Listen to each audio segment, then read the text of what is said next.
नमस्कार BPL news में आप सभी दोस्तों का एक बार फिर से बहुत बहुत स्वागत है। दोस्तों आज हो गया है 12 सितंबर, जो बड़ी खबरें निकल के आ रही है फटाफट एक करके जानेंगे। लेकिन उससे पहले एक छोटा सा निवेदन, अगर आपने चैनल को अभी तक सब्सक्राइब नहीं किया तो प्लीज़ सब्सक्राइब के लाल बटन दबाकर चैनल को सब्सक्राइब करें। पहली और जो बड़ी खबर निकल के आ रही है दोस्तों, समाजवादी पार्टी के राष्ट्रीय अध्यक्ष अखिलेश यादव ने दिया इशारा, महाराष्ट्र में भी समाजवादी पार्टी लड़ेगी विधानसभा के चुनाव। जी हाँ, हम आपको बता दें कि यूपी में 2022 के चुनाव को लेकर अकेले लड़ने के लिए समाजवादी पार्टी ने ऐलान कर ही दिया। इसी के साथ अब महाराष्ट्र में भी होने वाले विधानसभा चुनाव में भी अकेले लड़ने के समाजवादी पार्टी के राष्ट्रीय अध्यक्ष अखिलेश यादव ने संकेत दे दिए हैं।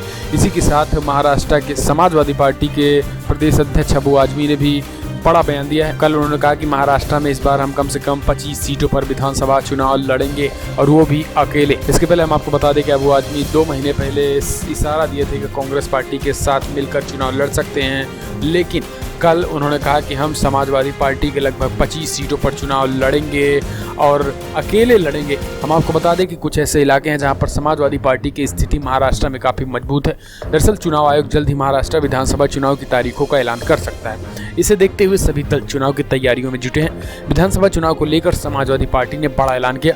महाराष्ट्र के सपा अध्यक्ष अबू आजमी ने कहा है कि विधानसभा चुनाव में समाजवादी पार्टी किसी भी पार्टी से गठबंधन नहीं करेगी, पार्टी सभी सीटों पर अकेले चुनाव लड़ेगी।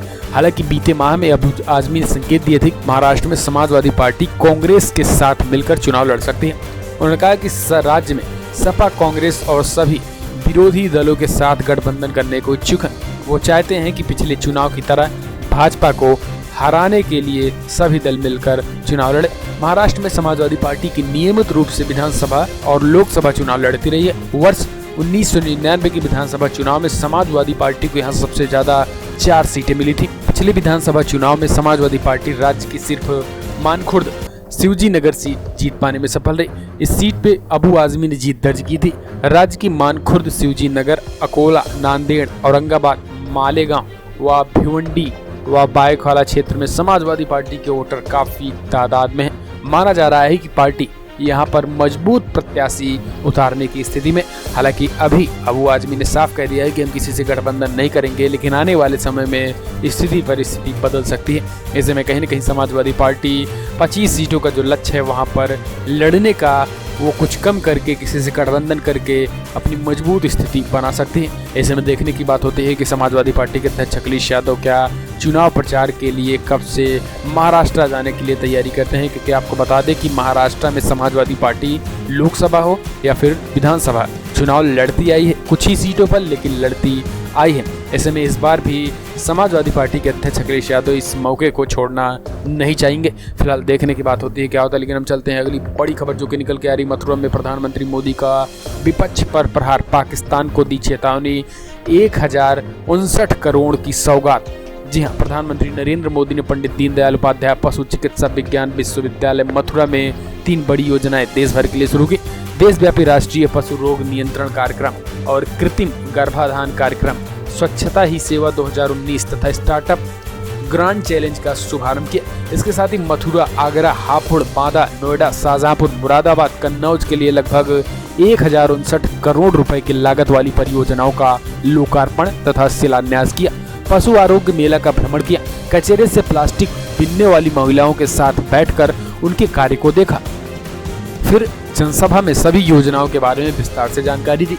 उन्होंने अफ्रीका के देश रवांडा का उदाहरण देते हुए विपक्ष पर प्रहार किया।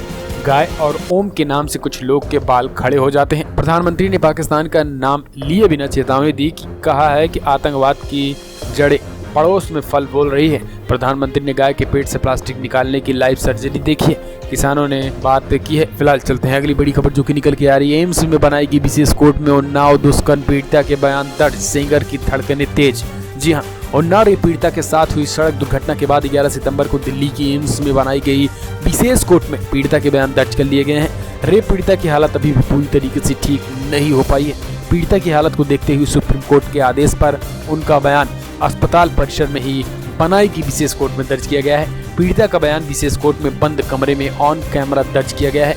सुप्रीम कोर्ट का कहना है कि अभी भी उन्नाव रेप पीड़िता की हालत नाजुक बनी हुई है, इसलिए उनके होश में आने के बाद मामले की सुनवाई 30 हजारी कोर्ट नहीं बल्कि अस्पताल परिसर में ही बनाई गई विशेष कोर्ट में हो रही है। उनकी नाजुक हालत देखते हुए सुप्रीम कोर्ट ने उनकी सुनवाई के लिए अस्पताल परिसर से ही विशेष कोर्ट बनाने का आदेश दे दिया है। भाजपा विधायक कुलदीप सिंह सेंगर पर बलात्कार का आरोप लगाने वाली पीड़िता, उनकी चाची और मौसी अपने वकील के साथ रायबरेली जेल में बंद अपने रिश्तेदार से मिलने जा रही थी, तभी ये बड़ा हादसा हुआ था और माना जा रहा है ये हादसा नहीं साजिश था। और इस केस में भी अब वो कुलदीप सिंह सेंगर की मुश्किलें बढ़ गई हैं। फिलहाल चलते हैं अगली बड़ी खबर जो कि निकल के आ रही है इलाहाबाद से, जहां पर ट्रैफिक नियमों को लेकर हुआ बड़ा बदलाव। जी हाँ, नए मोटर कानून के बाद अब ट्रैफिक सिस्टम को दुरुस्त करने की कवायद शुरू हो गई है। अब ट्रैफिक के दबाव के अनुसार चौराहों पर लाल और हरी बत्ती जलेगी। प्रयागराज शहर के प्रमुख चौराहों पर इंटेलिजेंट ट्रैफिक मैनेजमेंट सिस्टम अपनाने की तैयारी है, जिसको लेकर प्लान बनाया जा रहा है। प्रयागराज शहर के एसपी ट्रैफिक कुलदीप सिंह के अनुसार शहर के सभी चौराहों पर लाल और हरी बत्ती जलने का समय अभी निर्धारित है, लेकिन ट्रैफिक सिग्नल खुद ही भीड़ के अनुसार यातायात नियंत्रित कर लेगी। ये सिस्टम एक तरफ से ज्यादा भीड़ होने पर दूसरी ओर लाल बत्ती का समय बढ़ा देता है। इससे यातायात नियंत्रण करना आसान होगा। अभी सॉफ्टवेयर के माध्यम से ये पता लगाया जा रहा है कि सुबह से शाम तक सड़कों पर यातायात का दबाव कब ज्यादा रहता है, उसी के अनुसार प्लानिंग की जा रही है। नए सिस्टम में ट्रैफिक सिग्नल अपने आप यातायात के दबाव के आधार पर लाल व हरी बत्ती जल जाएगी। फिलहाल चलते हैं अगली बड़ी खबर, बड़ा झटका डीएलएड करने वाले को बड़ा झटका। जी हम आपको बता दें कि अब national institute of open schooling से डीएलएड करने वाले अभ्यर्थियों को बड़ा झटका लगा। राष्ट्रीय अध्यापक शिक्षा परिषद यानी एनसीटीई ने स्पष्ट किया है कि शिक्षक भर्ती में national institute of open schooling से डीएलएड करने वाले पात्र नहीं हैं। एनसीटीई का कहना है कि स्कूलों में पढ़ा रहे अप्रशिक्षित शिक्षक NIOS से डीएलएड कर सकते हैं, लेकिन शिक्षक भर्ती में इसे मान्यता नहीं मिलेगी। National institute of open schooling ने 22 सितंबर 2017 के आदेश के बाद सरकारी, प्राइवेट और अनुदानित प्रारंभिक विद्यालयों में कार्यरत अप्रशिक्षित शिक्षकों को प्रशिक्षित कराने के लिए ही डीएलएड कार्यक्रम चलाया है। सरकारी सहायता प्राप्त व निजी स्कूल में पहले से पढ़ा रहे शिक्षक यदि प्रशिक्षित नहीं हैं तो वो NIOS के माध्यम से 18 महीने का डीएलएड कोर्स कर सकते हैं, मगर शिक्षक भर्ती में ये मान्य नहीं होगा। आपको बता दें कि एनसीटीई के इस स्पष्टीकरण के बाद 12 लाख छात्रों पर इसका प्रभाव होगा। एनसीटीई की इस फैसले के बाद अभ्यर्थी कोर्ट का रुख भी कर सकते हैं, तो अपने आप में एक बड़ी खबर। फिलहाल चलते हैं अगली बड़ी खबर, यूपी में पुलिस की 56% कमी, SC और ABC के 50% पद खाली। जी हाँ, उत्तर प्रदेश में पुलिस के 56% पद खाली चल रहे हैं, यानी कि जितने सुरक्षा कर्मचारियों की जरूरत होनी चाहिए उससे आधा पद खाली पड़े हैं। ऐसे में आम आदमी की सुरक्षा की गारंटी कौन लेगा? इतना ही नहीं, OBC और SC/ST के 50% पद कई सालों से भरे ही नहीं गए। आखिर ऐसा क्यों हो रहा है? इस संबंध में यूपी के पुलिस अधिकारी शांत है, वो कुछ बोलने को तैयार नहीं है। यूपी पुलिस मैनुअल की बात करे तो पता चलता है कि यहाँ जरूरत से आधी पुलिस से ही आम जनता की सुरक्षा कराई जा रही है। आबादी और क्षेत्रफल के हिसाब से जो पुलिस सुरक्षा के बंदोबस्त होने चाहिए उतने यूपी में नहीं है। ऐसे में आम आदमी की सुरक्षा पर सवाल उठना स्वाभाविक है। मैनुअल के हिसाब से 60 व्यक्ति एक सुरक्षा कर्मचारी हर वक्त ड्यूटी पर होना चाहिए। 8 घंटे की ड्यूटी के हिसाब से पालियों में सुरक्षा कर्मचारी होने आवश्यक है, पर यूपी में ऐसा नहीं है। CSDS की ताजा रिपोर्ट के मुताबिक उत्तर प्रदेश पुलिस में SC के लिए आरक्षित कुल सीटों का 60%, ST के लिए 61% और OBC के लिए आरक्षित कुल सीटों का 50% पद खाली पड़ा है। रिपोर्ट में कहा गया कि देश के केवल 4 राज्य SC, ST और OBC के लिए आरक्षित पदों को भरने में सक्षम रहे। गृह मंत्रालय की गाइडलाइंस के 7 साल बाद भी कोई राज्य अपने यहाँ 33% महिलाओं को पुलिस विभाग में जगह देने में सफल नहीं हो पाया है, तो ये भी अपने आप में यूपी की ही विडंबना है। फिलहाल चलते हैं अगली बड़ी खबर, चिन्मयानंद पर गंभीर आरोप लगाने वाली छात्रा का हुआ मेडिकल परीक्षण, रिपोर्ट में खुलेगा बड़ा राज। पूर्व केंद्रीय गृह राज्य मंत्री स्वामी चिन्मयानंद पर गंभीर आरोप लगाने वाली छात्रा का मेडिकल कराया गया है।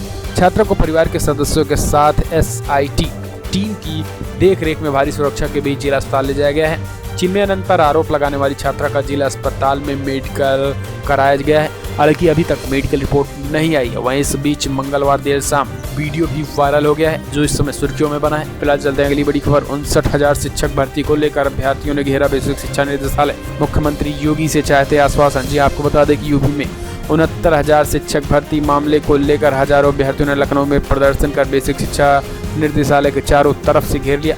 अभ्यर्थियों ने मांग उठाई कि जब तक उनकी मांगें पूरी नहीं होती तब तक वो अपना प्रदर्शन जारी रखेंगे। प्रदर्शन कर रहे अभ्यर्थियों ने कहा है कि 59,000 शिक्षक भर्ती मामले में हाईकोर्ट में दायर याचिका में छठी बार सुनवाई में भी सरकारी वकील पक्ष रखने के लिए नहीं पहुंचे हैं, जिससे मामले का हल नहीं निकल पा रहा है। इसलिए अभ्यर्थियों ने मुख्यमंत्री योगी आदित्यनाथ से मामले में दखल देने की अपील की है। शिक्षक भर्ती मामले पर अभ्यर्थियों का कहना है कि मुख्यमंत्री योगी से मिलकर आश्वासन चाहते हैं। 12 सितंबर को होने वाली सुनवाई में केवल सरकारी वकील मौजूद रहेंगे। उन्हें मामले को जल्द से जल्द निस्तारित करने की भी गुजारिश की गई है। दरअसल बेसिक शिक्षा परिषद के माध्यमिक स्कूल में 69,000 शिक्षक भर्तियों के लिए 6 जनवरी को लिखित परीक्षा हुई थी, जिसके बाद करीब 4.5 लाख अभ्यर्थी परीक्षा दिए थे और इसमें कट ऑफ को लेकर जबरदस्त पेंच फंसा हुआ है। फिलहाल आज की बड़ी खबरों में दोस्तों इतना ही। वीडियो पसंद आया तो लाइक करें, शेयर करें, कमेंट के माध्यम से अपनी राय देना ना भूलें। जिस तरीके से अखिलेश यादव ने ऐलान किया है महाराष्ट्र में विधानसभा चुनाव लड़ने को लेकर, आप क्या देखते हैं? क्या वाकई में समाजवादी पार्टी उस स्थिति में विधानसभा चुनाव लड़ पाएगी? क्या महाराष्ट्र में किसी से गठबंधन करना चाहिए या फिर अपने दम पर समाजवादी पार्टी को चुनाव लड़ना चाहिए? कमेंट के माध्यम से आप अपनी राय देना ना भूलें। इस वीडियो में फिलहाल इतना ही। चैनल को अभी सब्सक्राइब करें।